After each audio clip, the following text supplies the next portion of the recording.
Heated Rivalry's Season 1 finale is unlike any episode that came before it. Here's why. So we're finally going to the cottage, and this episode is a huge turning point for Shane and Ilya. When I watch this episode, I almost view the cottage as a setting that stops time. It's an isolated place where Shane and Ilya have nowhere to run from their feelings. This really starts when Shane says, "For the next 2 weeks, let's just be honest with each other." The cottage is a catalyst for their relationship and for a much more serious dedication to one another. This is also the first time we're seeing them spend significant time with each other in a way that isn't sexual, as we see them cook, play games, and just relax together. I love analyzing small interactions because I really think it tells you a lot about a person, and this episode is filled with those. One of those interactions is Ilya inquiring about Shane's parents and why he hasn't come out to them yet. Shane admits that it probably wouldn't matter, but you can tell that he isn't quite ready to take that leap. Shane has continuously struggled with his identity and sexuality,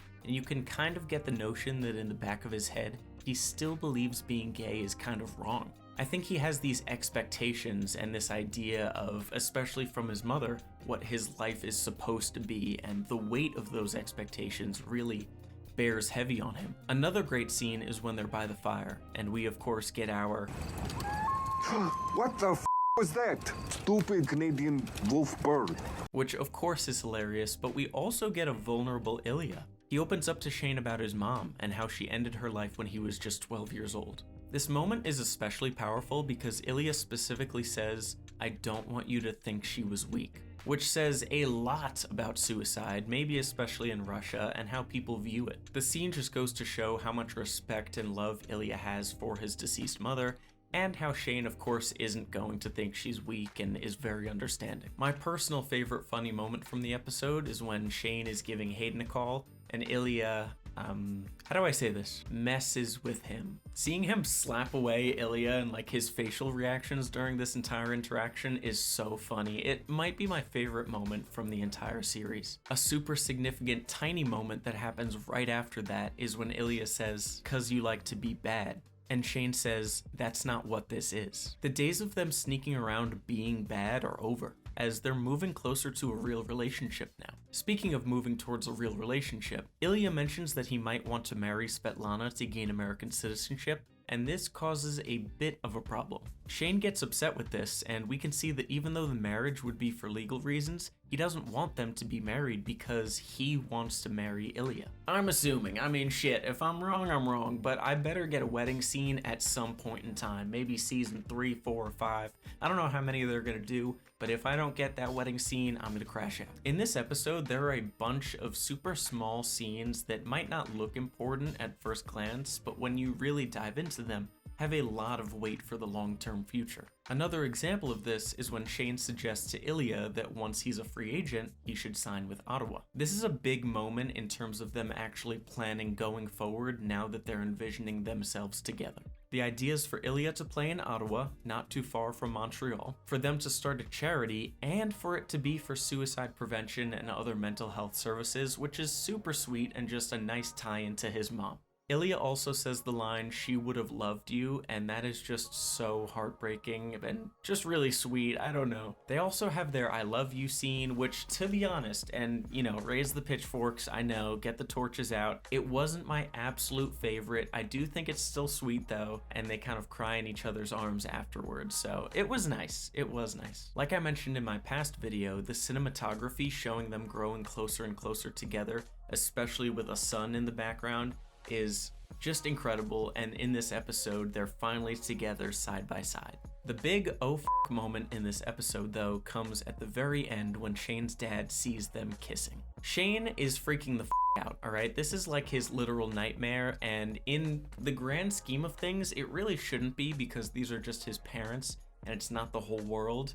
But still, like, this is his first thing, he's only just telling people and acknowledging himself that he's a gay man. They do the right thing though and decide to face it together, and we get another incredible line from this episode where Ilya says that they're lovers. He's visiting and we're,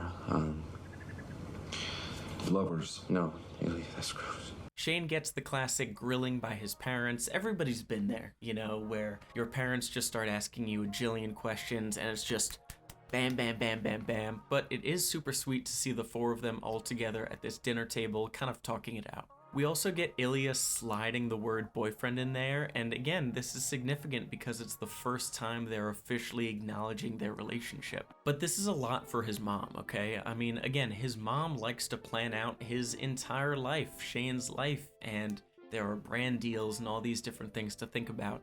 So it's a lot for her to wrap her mind around. Shane goes to talk to her outside, and he even tries to apologize for being gay and says he tries. And again, this is where he's still coming to terms with it. He's still almost feeling like he did something wrong and acknowledging and learning that he doesn't need to be sorry for that. His mom tells him that. We get a really sweet embrace, and it's just so feel good. It really is a feel good episode. As the episode ends, there's a shot of Shane and Ilya driving away as the credits roll, and it kind of just plays out, and it's really sweet. They're just kind of interacting with each other as the credits go, and there's an aura of hope. There's an aura of excitement, of something new and fresh. Something unknown that you don't quite know what's gonna happen, but it's scary, yes, but it's incredibly exciting.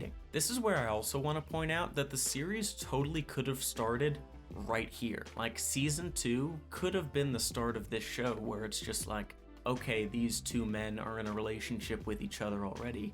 And so that's what I love about this, is it's almost like we can maybe look back at season 1 almost like a prologue, almost like the intro to the real story. I think it's interesting that you can pretty much start a whole new story right from here, because there's real excitement here. There's a real hard-pressed line in the sand of now they're really dating. Now this is official, and what's gonna happen? How do they deal with that? Will people find out?